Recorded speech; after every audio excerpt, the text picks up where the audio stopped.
деструктивті идеологиялық ақпараттар, насихаттар, уағыздар деп айтсақ болады. Енді бұларға қарсы тұру үшін біздің иммунитетіміздің негізгі күші бұл өзіміздің тарихымызды білген. Бұл жерде діни тарих, мәдени тарих қалыптасқан. Бұл қалыптасқан жолда біз білеміз, Құран және сүннеттің жолымен ұстанатын ата-бабаларымыздың ислам құндылықтарын тікелей алмай, оны өз дүние танымдарынан сүзгісінен өткізіп халыққа жеткізген. Абай атамыздың өлеңдерінде, Мәшһүр Жүсіп аталарымыздың өлеңінде,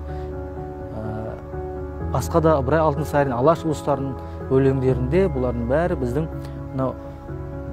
дәстүрлі емес жат ағымдарға қарсы бойымызға сіңген не бар? Идеологиялық иммунитет бар. Бұл иммунитеттің негізгі белгілері тарихты білуіміз керек, интеллектуалды дамуды меңгеруіміз керек, яғни үрей қорқыныш бағытындағы уағыз насихаттардан алыс болуымыз керек.